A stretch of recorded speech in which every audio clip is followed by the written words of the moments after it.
Former caddy Stevie Williams has written an autobiography called Out of the Rough, where he talks about his career as a caddy for Woods. Woods won 13 majors with Williams on his bag before they split back in 2011. In the book, he criticizes Tiger's infidelity in his on-course behavior.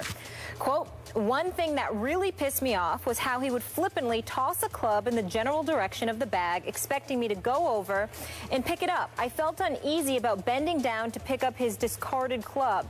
It was like I was his slave. The other thing that disgusted me was his habit of spitting at the hole if he missed a putt." Stephen A., what's your reaction? Initially, I wanted to go off about this guy, Steve Williams, because after all, he's a caddy. Let's be clear about that. But then the more I listened, the more I just laughed at how ridiculous this guy is coming across. Skip Bayless, I am no golf aficionado. You are certainly one more than me. I lean on you. I lean on, our reporters that cover the sport of golf who frequently, come on as guests on this show. Michael Collins. Michael Collins especially, who I love. Yep. And, listen, I play golf occasionally, just a couple of times a year at the most. This dude right here, when the weather's warm, maybe about 3 to 5 times a week. Okay? But Skip Bayless, so I am no aficionado on the nuances that entails the job description of a caddy. But I'm going to repeat, you're a caddy, okay? So part of your, the advice that you give him, what clubs to use and what have you, possibly carrying the clubs or whatever, to sit there and have a problem with Tiger Woods flippantly tossing the club. He might have been frustrated at a shot. It certainly wasn't directed at you, but you personalized it. By the way, this same caddy is projected to make have made anywhere from 10 to 20 million. Wow. Not from Tiger. Not from Tiger. No, yeah, but just from Tiger, it's like 6 to 8 million or something. Just from Tiger. I apologize. Good work. $6 to $8 million for a caddy. That's over 12 years. All right, 6 to 8 million for a caddy. I mean, you got to be kidding me. All right, and then this guy sits up there and he talks about being treated like a slave. We won't go there. I'm not in the mood. I'm just not in the mood. We all know. You know what? It's ridiculous. It's beneath your dignity. That's right. It would be. I'm not going to do it. That's just utterly ridiculous. Just unbelievable that he would say such a thing. But then the part that makes me laugh, and I need help here. Okay. And I'm going to ask Skip, I'm going to confess to you, I need your help. Molly, you feel free to join it because I don't know what to say. I'm reading this dude actually. I really had a problem with his behavior and I needed to talk to. Wait a minute. Was he messing with you? Was he messing with your daughter, your relative? What business is it of yours? I'm like, you're a caddy. And you're talking about like you're supposed to be some moral compass for this dude? Who the hell do you think you are? I mean, it's unbelievable to me. So Tiger's sitting there gallivanting around doing whatever it was that he was doing. I can understand you may not liking it. I can understand that it might not be your cup of tea. I can understand that you might not have the level of respect for him for doing it. But how does that affect you as a caddy? He talking about he was upset. I got to explain stuff to my wife and my family. Why? Why? Unless you were being accused of doing something too, what would you feel the need to explain? This notion that Tiger Woods and his dalliances and how he was acting somehow had some kind of profound impact on other people's lives who had nothing to do with him, who weren't around when he was with whoever he was with. How is that any of your business? How does that affect you?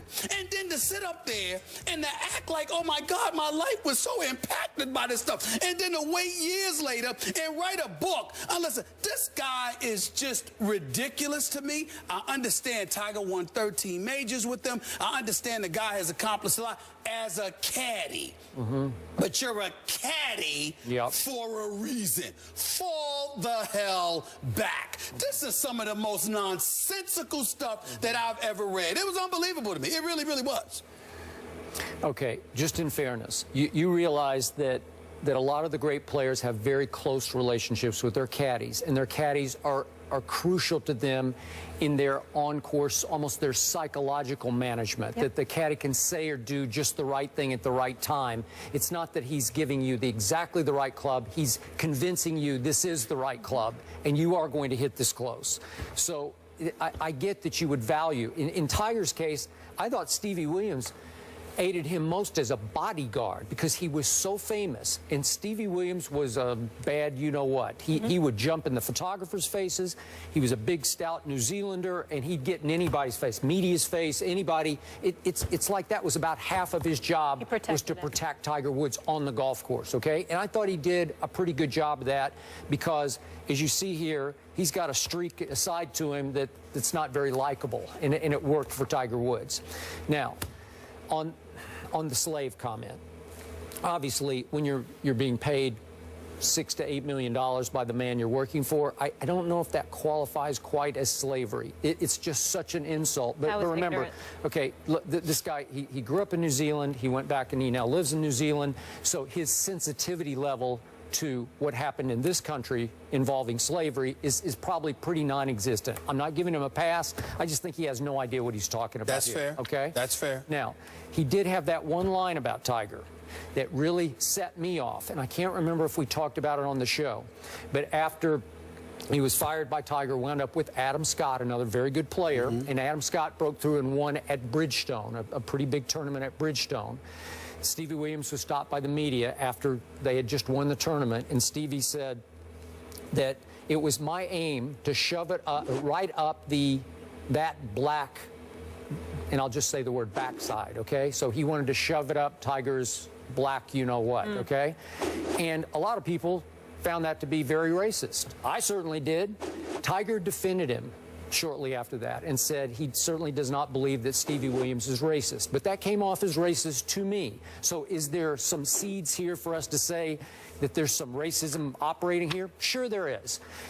Is it insensitive? I don't know. But to your point, I completely agree with your bottom line, which is Stevie Williams goes on and on about how he was shamed by Tiger's infidelity, that he took it personally because people looked down on him over why didn't you intervene and stop Tiger from having all those affairs. He had no idea. He said, I don't know. And people, you know, he turned my life upside down because people blamed me for what happened. That's absurd. It's absurd. Nobody cares. Nobody cares, Stevie. Listen.